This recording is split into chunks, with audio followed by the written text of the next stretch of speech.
Good morning, good morning. Good morning, everyone. Thank you very much for attending this session. We are going to start. I will be chairing this session. My name is Ndanduli Tore from the University of Forte. So I will be chairing this session. I hope all the speakers who are here have already uploaded their presentations on the technical team. Without any wasting of time, we will be welcoming Ms. Nomcebo Motsa as our first speaker. She will be presenting on HP Applications, enabling catalysis design for ammonia decomposition to produce hydrogen. Ms. Motsa, the stage is yours.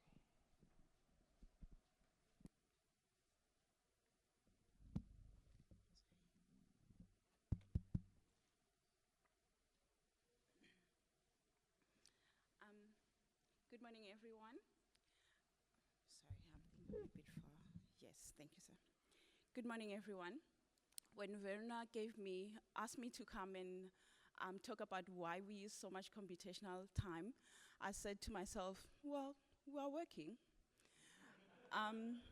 Then he said, yeah, if you can just say that same statement within 20 minutes this time.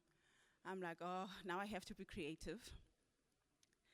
Well then, I'm going to talk about the HPC applications, how they help us to produce hydrogen. So our research group consists of 3 supervisors up there and 1 PhD student, which is me, and 2 master students, 2 honor students, and 1 fourth-year student. So now, why is this research necessary? Why are we really bothered?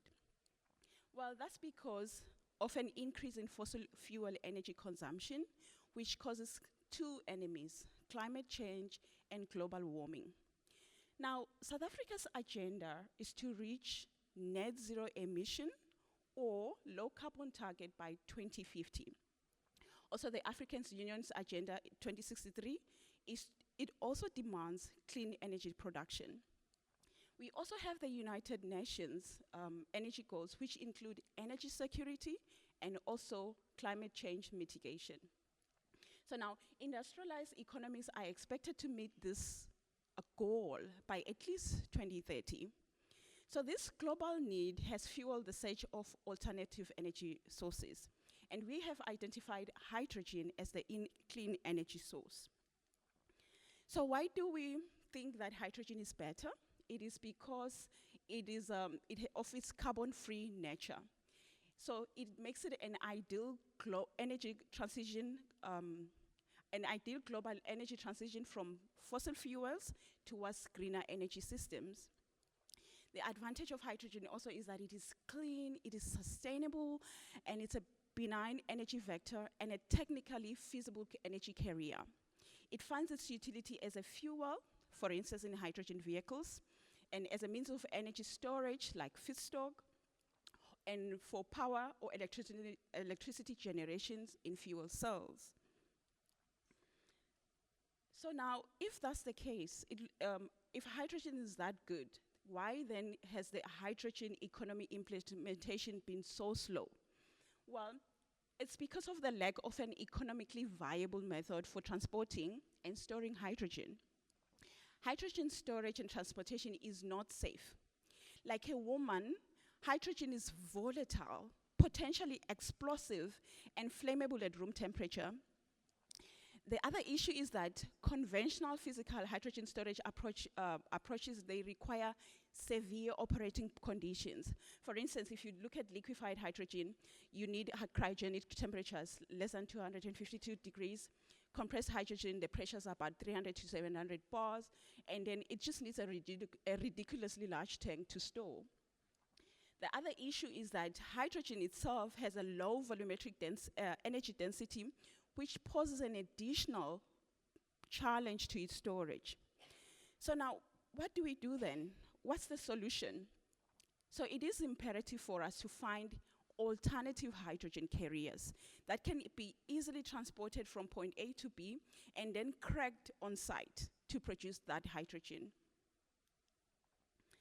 we have identified ammonia as a better hydrogen carrier. Of course, there are many other hydrogen carriers in that green table, but ammonia is preferred because it has a high hydrogen content, like for instance 17.6 by weight. And also, ammonia has a hydrogen volume density of about 123 kg per meter cubed, which is much higher than modern hydrogen storage systems. The other advantage is that ammonia is safe to transport. It is also well established, like it's a large scale production of ammonia, like about 180 million tons of ammonia is produced annually. The beauty about ammonia is that it's COX free. So the products of ammonia decompositions are non-toxic to the environment and would not contribute to pollution. So there's a slight glitch in ammonia. The problem is that ammonia dehydrogenation requires a catalyst. So now, talking about the catalyst, why then is catalysis design necessary? Remember, we're trying to fix the hydrogen transportation and storage issue when it comes to hydrogen. So ammonia cracking at the point of use is a solution. But that process is slow, and the catalyst is needed to speed up a chemical reaction. Now, there is a catalyst being currently used in industry, and it's ruthenium. The problem is that it's expensive and it's scarce. And so then there is a need for us to come up with transition metal catalysts that can overcome the challenges associated with ruthenium. So then we need to design catalysts to we need catalysis design to efficiently screen for the most potential catalysts that can help us decompose ammonia. Why do we need to do that? Well, then that's because that catalysis screening through trial and error laboratory investigation takes more time, it wastes chemicals, and at the end of it all, there is no guarantee that the synthesized catalyst will be effective. So we need to do it computationally, narrow down to the potential catalyst, and then we can take that potential catalyst to the laboratory. Okay, so now that brings us to the aims and objective of the study. We want to computationally design non-noble based single atom catalysts, but also we don't want to give up on ruthenium. We want to see if we can reduce the amount of ruthenium necessary for ammonia decomposition. And so we have three objectives that can help us do that. First of all, we are going to use a process called ruthenium thrifting that helps us to reduce the amount of ruthenium that we need for the ammonia decomposition. And then we'll altogether use non-noble metals. We'll use density functional theory to tune the catalyst such that it has properties similar or even much closer to those of ruthenium, or even supersedes ruthenium properties.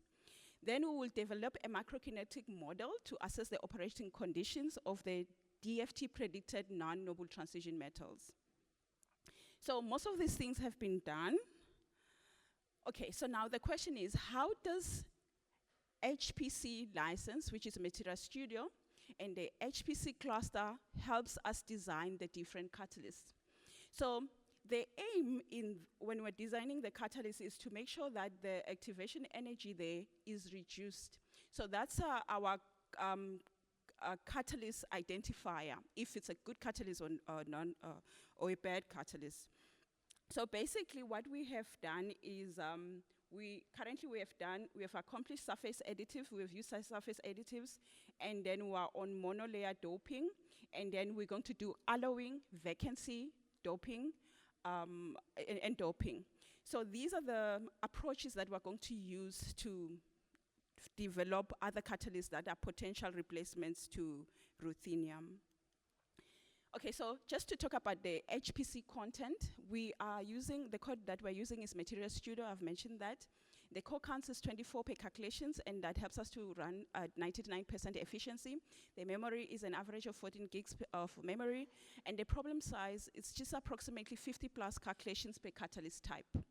So of course, the larger the number of atoms, the more computational time required. Okay, so now this is just an overview, a process flow diagram of what really gets into Material Studio and hence into the cluster. So we start off with sorry, reverse. Yes, so we now start off with serum oxide slab. In the serum oxide slab, we put the different transition metals, of course, geometry optimize that, and then move on to the second step and do several calculations like the absorption energy and the activation energy and many other calculations that will help us identify the right catalyst, an ideal catalyst.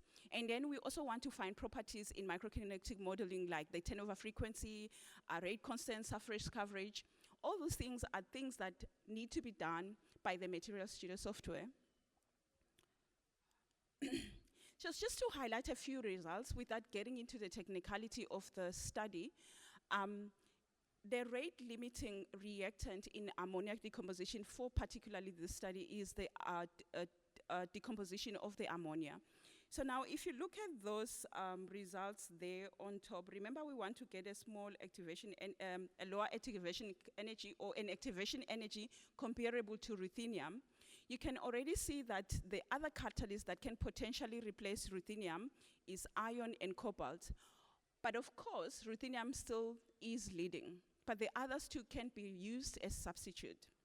So just from looking also at the hydrogen activation energies down there, you can see that they are very low. So which means that we will not have issues getting our hydrogen from the process. It will easily want to dissolve from the face of the catalyst. So now it looks like there is a potential in this study and it can really be a success if we continue trying to find out what the best catalyst is.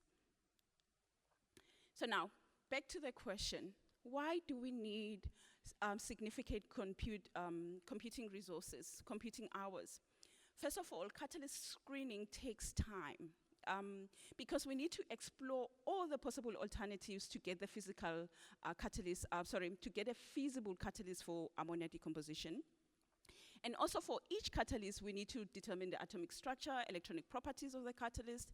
We need to determine molecular interactions between the catalyst and adsorbents should also be determined. And so we then get to run a number of calculations, for instance, geometry optimization, absorption energies, transition states, etc. From these calculations, we can analyze our results to see if we are getting an ideal catalyst. We see whether we're getting what we're looking for.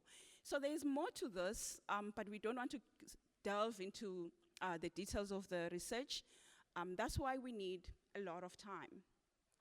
So the other issue that we have is that there are a number of students involved in the research. Like I mentioned, so far it's 6 students. Others are still doing research, and so they are not yet really using the resources. And each student has different learning abilities.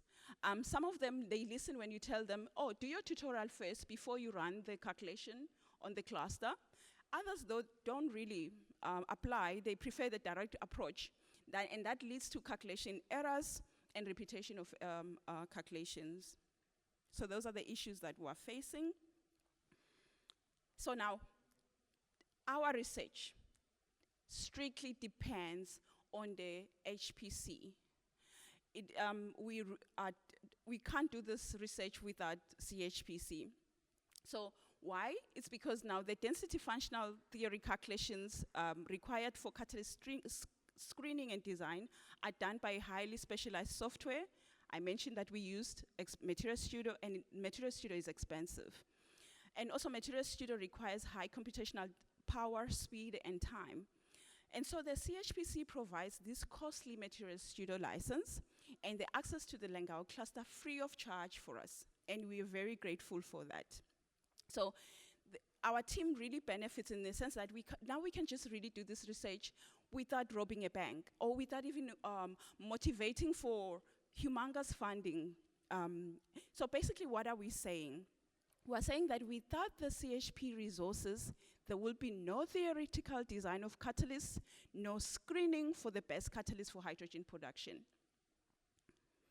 So now, let's look at the challenges and the successes. To be honest with you, the successes outweigh the challenges. So, but let's talk about the challenges as well. We have long queuing time for calculations. And well, I understand because many people are competing for the same resources. But also when the cluster is down or the system is down or malfunctioning, I cannot access the license cannot be validated because I have a high-speed computer. I can run my calculations locally sometimes. But when the system's done, the license itself cannot be validated. So that's one issue. But of course, the students don't have such machines. So now let's not delve in the, staying on the negative, let's just look at the successes. So this major success is the capacity building. We want to train students out there that will go to industry and help industry produce hydrogen. Now, the students that don't have the high-speed computing laptops can now run the calculations in the cluster. Also, we also have an advantage of fast converging calculations. Of course, then that helps us to quickly interpret the results that we're looking for. Then there are important research findings. For instance, I spoke about that we want to reduce the amount of ruthenium. So we realized that in our research finding, ruthenium thrifting can reduce the cost of ruthenium. Also, ruthenium SACs, which are single atom catalysts, have the potential to crack ammonia with similar abilities to pristine or pure ruthenium. Now, if you now move to the non-noble metals, we noticed that in the previous results that I showed that iron and cobalt are the potential replacements of ruthenium. Let's just add to this. Zooming into ruthenium thrifting, what are the advantages? The advantages is a shift from using bulk nanoparticle catalysts to more efficient small ruthenium single atom catalysts. Now that helps us with cost reduction and affordable hydrogen energy. So also, because as South Africa, we do have ruthenium, the ruthenium resource can still be used because South Africa is the largest supplier of PGMs. So we can still use it, just reduce the amount that you're using for sustainability. So now if you look at non-noble metals, what would that do for us? What's the advantage? We have the advantage of using cheaper metals to decompose ammonia, making the hydrogen production and purchasing affordable for everybody. And since now these non-noble metals are not scarce, that means we have an abundance of metals that can be used as catalysts. Okay. Okay, so now let's look at the research impact of the project. What will this project really accomplish? This project will help accelerate South Africa's ambition to commercialize hydrogen fuel cell technology. Ammonia cracking at the point of use solves the challenges of associated with hydrogen transportation and storage, which is essential for the commercial availability and use of fuel cells. Also, what this project will help to accelerate is to get a feasible and economic transition pathway to cleaner hydrogen fuels.